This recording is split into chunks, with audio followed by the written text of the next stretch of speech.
Tassili Nadjer. Vous croyez soit à l'hypothèse des anciens astronautes, soit vous ne la croyez pas. Soit vous trouvez fascinante l'idée que des êtres de l'espace ou du futur aient visité nos ancêtres il y a des milliers d'années, soit vous pensez que c'est absurde. Si vous êtes enclin à y croire, vous vous référerez sans doute à des preuves telles que l'art rupestre de Tassili Nadjer dans la partie saharienne de l'Algérie. Les dessins sont extraordinairement complexes, indéniablement anciens et semblent dépeindre des entités humanoïdes vêtues de combinaisons, de gants et de casques similaires à ceux utilisés par les astronautes d'aujourd'hui. Les peintures remontent à au moins 10 000 ans, mais elles pourraient être vieilles de 15 000 ans. Tout le reste sur les murs des cavernes, des animaux aux montagnes et rivières, semble avoir été inspiré par ce que les artistes auraient vu dans leur vie quotidienne. D'où leur est venue l'idée de ces figures d'astronautes si tout ce qu'ils peignaient était leur environnement. Que vous croyiez qu'elles sont la preuve d'une visite extraterrestre sur Terre dans le passé ou non, vous devez admettre qu'elles sont des œuvres d'art rupestres étonnantes et déroutantes. Lova-Mahapaya. Lova-Mahapaya est un bâtiment mystérieux et ancien qui passe souvent inaperçu et est sous-recherché par les historiens et archéologues modernes. Vous le trouverez entre Sri Mahabodhya et Ruwanwelisseya dans l'ancienne ville d'Anuradhapura au Sri Lanka. Pour les locaux, le bâtiment est mieux connu sous le nom de palais de bronze. On pense que le toit de la structure était autrefois recouvert de tuiles en bronze, ce qui lui aurait donné une apparence bien plus imposante qu'aujourd'hui.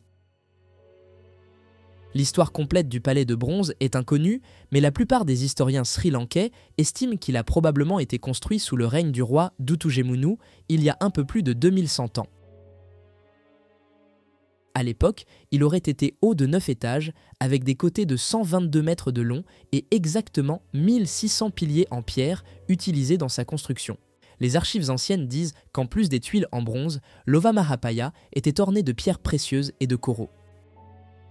On dit que le roi Duthugemunu a affirmé avoir reçu les plans du bâtiment dans une vision des dieux, mais il a été plus tard détruit par le roi Sadatissa pour des raisons inconnues. Les structures qui se tiennent sur le site maintenant sont tout ce qui a survécu à cet acte de vandalisme gratuit. Gravures d'animaux et cercles de pierre. Göbekli Tepe est un site historique tellement incroyable que les archéologues ont dû le regarder à 2 fois avant de réaliser sa véritable importance. Le complexe de temples mondialement célèbre en Turquie était déjà connu comme une zone d'intérêt archéologique lorsqu'une équipe allemande est venue l'examiner de plus près en 1994, et c'est alors qu'ils ont découvert qu'il était bien plus ancien que ce qu'on avait précédemment crédité. Ces gravures d'animaux et cercles de pierre remontent à 11 000 ans, à une époque où notre compréhension des humains de la région nous dit qu'ils étaient des tribus nomades qui erraient de lieu en lieu plutôt que de s'établir dans une résidence permanente. Nous croyons qu'ils n'étaient guère plus que des chasseurs-cueilleurs, et pourtant ils ont fait tout cela. Quel que soit son véritable but, quelqu'un tenait autrefois à s'assurer que nous ne découvrions jamais cela. Il y a environ 8000 ans, l'ensemble du site a été délibérément enterré sous des couches de sol. Si nous acceptons que Göbekli Tepe a une signification religieuse ou spirituelle, alors c'est le plus ancien temple ou structure semblable à un temple n'importe où dans le monde. Gravures rupestres de Dazu. Les gravures rupestres de Dazu à Chongqing en Chine sont une merveille archéologique. Elles constituent un enregistrement de l'histoire religieuse et culturelle de la Chine, mais toutes les gravures là-bas n'ont pas de sens. Les historiens et archéologues sont particulièrement intéressés par la zone de Ximenshan, des gravures rupestres de Dazu, qui sont divisées en 16 groupes et ont été créées pendant la dynastie Song, il y a environ 1000 ans. Alors que la plupart de ces gravures se concentrent sur des thèmes bouddhistes et taoïstes, y compris une superbe œuvre d'art connue sous le nom de roue de la vie bouddhiste. Il y a des exceptions, comme une gravure d'une figure humanoïde avec un visage étrange tenant un objet cylindrique long qui ressemble un peu à un télescope. Certains observateurs ont même dit qu'il ressemble à un vieux combiné téléphonique. De manière appropriée, la gravure est connue sous le nom de statue de clairvoyance. Il se tient à côté d'une sculpture de l'empereur de Jade et est censé représenter une personne capable de voir à des milliers de kilomètres de distance et d'entendre au-delà de la portée des humains ordinaires, un attribut connu sous le nom de clairaudience. La figure est habillée d'une manière qui suggère qu'il est l'un des principaux généraux de l'empereur. Il est probable que l'objet non identifié dans sa main soit censé être symbolique, mais nous n'avons aucune idée de ce qu'il symbolise. Puquios. Le Pérou contient de nombreux exemples fantastiques de technologies anciennes, mais celui que nous avons choisi pour cette vidéo est le site des Puquios. On pense que ce système hydraulique a été créé par la culture Nazca, qui est également responsable des célèbres lignes de Nazca. Vu d'en haut, ce site ressemble à une série de gravures en spirale et pourrait être interprété comme une œuvre d'art, mais il sert un but bien plus pratique que cela. Les spirales sont des canaux de surface menant à des réservoirs et des aqueducs sous le sol. Grâce à l'existence des Puquios, les habitants de cette région dans les temps anciens disposaient d'une réserve d'eau sur laquelle ils pouvaient compter tout au long de la saison sèche. C'était particulièrement important dans cette partie du monde, car la saison sèche pouvait parfois durer plus d'une année entière. En raison de la sophistication de ce système d'eau, les archéologues ont initialement supposé qu'il devait avoir été créé par les Espagnols après leur arrivée dans la région, plutôt que par les peuples qui étaient là avant eux, qu'on supposait trop primitifs pour l'avoir conçu. Cette supposition était à la fois arrogante et raciste. Les Espagnols ont utilisé ce système, mais ils ne l'ont pas créé. Purun Machu. En parlant des envahisseurs espagnols, lorsqu'ils sont venus conquérir de vastes étendues de l'Amérique du Sud au XVIe siècle, les Chachapoyas avaient déjà disparu. Les Incas les avaient vaincus après une longue et vigoureuse résistance, et la plupart des traces de leur culture ont disparu avec eux. Presque rien à leur sujet n'était connu jusqu'en 1928, lorsqu'une statue de 2 mètres de haut est tombée du côté d'une falaise dans la vallée d'Utcubamba. La statue s'est ouverte en deux lorsqu'elle a atterri, révélant un sarcophage qui contenait encore une momie soigneusement enveloppée. Cela a provoqué une ruée archéologique, révélant la présence de 7 autres statues similaires cachées sur le côté de la falaise. Elles sont maintenant connues sous le nom de Purun Machu et sont considérées comme la coutume funéraire traditionnelle des Chachapoyas. Cette habitude d'enterrer leurs morts dans des lieux élevés est en accord avec leur surnom de guerriers des nuages. On pense que la plupart des Purun Machu avaient déjà été trouvés et détruits par des pilleurs avant cette découverte chanceuse de 1928, mais quelques autres exemples ont été trouvés dans les montagnes péruviennes depuis lors. En tant que tradition funéraire, cela doit être considéré comme l'une des plus uniques au monde. Pierres de Karnak. Vous trouverez les pierres de Karnak alignées en ligne parfaite dans un champ à Karnak en France. La grande question à leur sujet est de savoir qui les a mises là et pourquoi. Les gens se posent cette question depuis des centaines d'années et nous ne sommes pas plus proches d'une réponse aujourd'hui qu'il y a 1000 ans. Il y a près de 4000 pierres dans les champs et on pense qu'elles sont là depuis plus de 6000 ans. Elles s'étendent sur une distance de plus de 2 km, mais sont toujours également espacées. Elles ne s'alignent pas avec le soleil pour le solstice ou l'équinoxe et elles ne sont pas non plus disposées en ligne avec les étoiles. Selon les légendes locales, les pierres sont les restes d'une armée romaine qui a été transformée en pierre par le grand magicien Merlin. C'est une histoire fantastique, mais ce n'est pas la vérité. Le conte de Merlin et des soldats romains a des racines dans le paganisme, mais lorsque le christianisme est arrivé en France, l'histoire a changé. On disait alors que les pierres étaient des païens qui avaient été transformés en pierres alors qu'ils tentaient de fuir le pape Cornelius. Cela n'est pas vrai non plus. Malheureusement, nous devons peut-être accepter que nous ne saurons jamais pourquoi nos ancêtres ont fait cela. Madain Salih. Il y a de nombreux siècles, les Nabatéens vivaient, voyageaient et commerçaient à travers le Moyen-Orient. Ils profitaient plus que toute autre culture du commerce caravanier de la région et utilisaient leurs richesses pour créer la magnifique cité antique de Petra. Ils ont également créé le site moins connu de Madain Salih à Al-Oula, en Arabie Saoudite.